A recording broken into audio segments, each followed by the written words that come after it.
lanjut untuk DI-nya sendiri nih, kita mulai fokus DI itu apa sih? Iya, oke. Jadi ini tadi ya, background-nya kita sudah bahas. Nah, ini begitu sudah ada penjelasan, ini lebih gampang tuh untuk membahas mengenai sebenarnya yang saya ingin perkenalkan ya. Nah, tanpa dibuat background-nya mungkin nanti sedikit kurang terserap gitu ya. Jadi yang saya lihat penyakit dari startup di Indonesia sebenarnya juga di negara maju sebenarnya yang berhasil juga bukan lantas lebih dari 50%, bukan. Tapi di Indonesia ini kan sangat rendah ya, hanya 1%, 2%. Nah, kalau saya ringkas ini ada dua hal ini. Mutu produk atau superioritas mutu atau keunggulan produk itu penting tapi tidak cukup. Ya, yang lebih penting adalah membangun market intelligence, suatu orientasi market. Nah, jadi kadang-kadang kan kita membuat suatu yang mungkin berlebih, yang customer nggak perlu. Customer maunya feature 1, 2, 4. Kita punya 20 feature gitu. Overflows gitu. Dan sehingga customer nggak mau bayar sesuatu yang dia sendiri nggak gunakan. Nah, ini di sini nanti. Ya, di situ. Jadi MIT mengajarkan secara metodologi untuk memulai startup itu di breakdown menjadi 24 langkah itu. Nah, saya akan menjelaskan ini gambar besarnya ya. Kenapa ini penting? Gitu.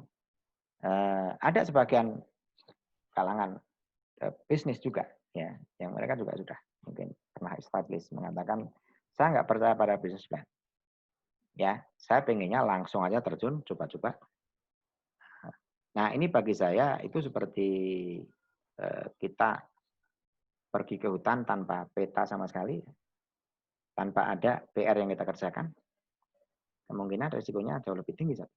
Di hutan ada macan, ada jurang, ada ular, dan segala macam. Kalau ini filosofinya MIT, oh ini harus ada map-nya, harus ada intelligence-nya. Nah, ini saya pikir diafirmasi oleh dunia militer ya, nggak mungkin ada peperangan yang secara ad hoc gitu.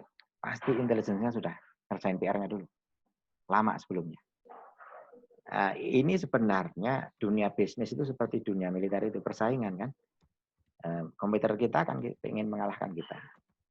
Bahkan ketika dalam situasi di mana ada co-opetition atau bukan zero sum game, tetap kita itu bersaing karena ada resource yang terbatas. Marketnya terbatas. Di situ. Nah, di sini ada petanya. Ya. Dari 1, 2, 3, 4 sampai terusnya sampai 24. Saya akan secara garis besar ya. Kenapa kita perlu mengerjakan PR ini? Nah, karena itu yang menentukan kelangsungan bisnis kita. Nah, kebanyakan yang saya lihat bahkan juga di ITB, bukan masalah produknya bagus, ya. Produknya bagus, fungsional, tapi tidak mengerjakan PR di komersialisasinya ini. Sehingga mereka hanya bertahan 1 tahun, 2 tahun dalam masa inkubasi, setelah itu sudah nggak ada. Nah, 1, tidak ada itu. Kedua, kadang-kadang tidak ada mentor. Jadi sudah ada ilmunya ini, tanpa diberi mentor juga akan terlalu banyak nabrak-nabrak ya, learning curve-nya akan sangat panjang gitu.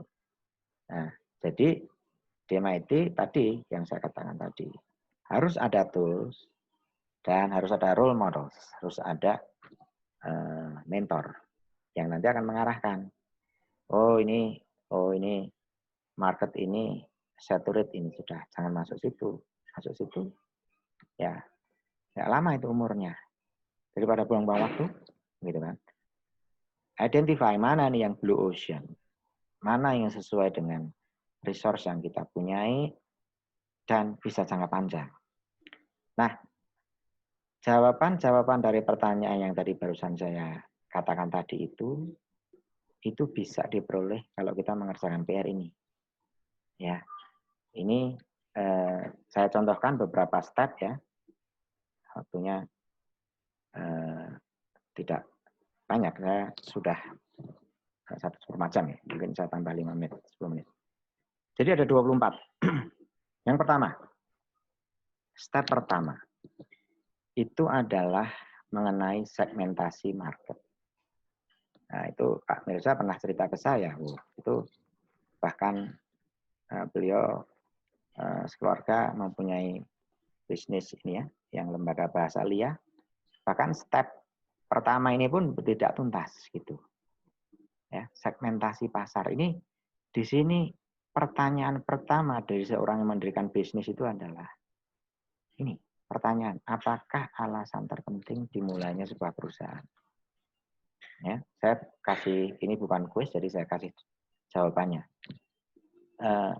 Satu-satunya alasan yang cukup untuk membuat seorang mendirikan perusahaan adalah paying customers. Ya. Kalau ada pelanggan yang membayar, itu.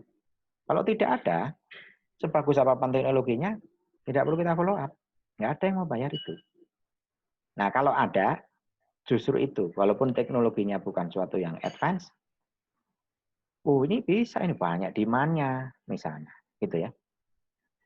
Nah, kemudian di breakdown lagi di situ. Kita harus definisikan ceruk pasar yang bisa kita kuasai, kita dominasi. Terus, memetakan pelanggan yang siap membayar. Oh, ini misalnya nih produk baterai untuk motor listrik. Oh ini bisa ini nanti yang membeli ya perusahaan-perusahaan motor listrik yang selama ini ada. Ini saya yang mencontohkannya. Ada produknya UEV. Oh ini pelanggannya siapa yang bisa membayar? Oh perkebunan. Dia untuk surveillance dari kebun. Nah ini kan banyak sekali ya pasar-pasar yang ini berbagai macam lah harus ada dilakukan segmentasi pasar. Karena apa? Tidak semua bisa kita respon. Itu. Nah, kalau semua kita respon, nanti jatuhnya adalah menjadi tidak fokus gitu ya. Nah, itu membahayakan secara keseluruhan, bisnis secara keseluruhan. Nah, jadi ini step 1. Nah, nanti ada berikutnya. Ya, ada yang namanya beachhead. Apa itu beachhead? Pasar pertama yang dimasuki. Bapak Ibu semua punya definisi masing-masing, mulai dari yang bentuknya mau SMI ya tadi, maupun IDE, mau yang bentuknya itu ini produk katakanlah pertanian atau komoditi baru, ya, atau ini produk training, consulting. Ini harus ada didefinisikan pasar pertama yang dimasuki. Ini ilmu kan ya. Dulu sebelum saya belajar ini, insting saya adalah wah ini sebanyak-banyak mungkin pasar. Ternyata nggak begitu. Ternyata yang dianjurkan adalah bahwa harus memilih satu di situ. Beachhead-nya. Gitu. Nah, dan seterusnya ya. Nomor 3, profil dari target end user. Ya, kita petakan profilnya itu seperti apa sih yang membeli produk kita itu. Produk kita tadi military misalnya. Ini contoh yang bagus. Wow. Oke, berarti TNI. TNI itu apa? Di situ dibuat, oh ini ada pasukan khusus, ada infanteri. Infanteri itu begini konsepnya, pasukan khusus itu begitu. Ini adalah tadi itu memetakan itu end user-nya. Nah itu kalau produk militer. Produk alat kesehatan, nah, kita harus ke rumah sakit. Harus tahu kebutuhan dokter itu apa untuk kesehariannya. Apa mereka itu mindset-nya. Oh ini ternyata ini barang habis. Oh dia harus ada itu, jumlahnya banyak dan itu. Nah ini hanya tahu kalau kita nyelami itu end user-nya itu. Nah ini yang di MIT diajarkan ya. Bentuknya nanti ada bukan hanya teori ya, dilakukan. Jadi course ini hasil akhirnya bukan suatu yang hanya sertifikat. Ya, sertifikat itu gampang, tinggal di print, jadi. Tapi kan justru bukan itu ya tujuannya. Hasil akhir dari kuliah ini, baik yang 1 semester maupun yang seminggu, ataupun ini nanti kita format juga 5 kali pertemuan. Setara dengan 1 minggu kalau di MIT itu seminggu di camp. 5 kali. Apa hasil akhirnya? Hasil akhirnya business plan. Apa aja komoditinya? Hasil akhirnya adalah ini business plan saya. Baik itu mau dilakukan secara ini ya, secara sendiri, ya, saya akan biaya sendiri, atau kalau mau melibatkan investor. Investor tuh ngelihatnya, so what is your business? Hitungannya gimana? Jawabannya bisnis lah, Pak. Ini 10 lembar, gitu.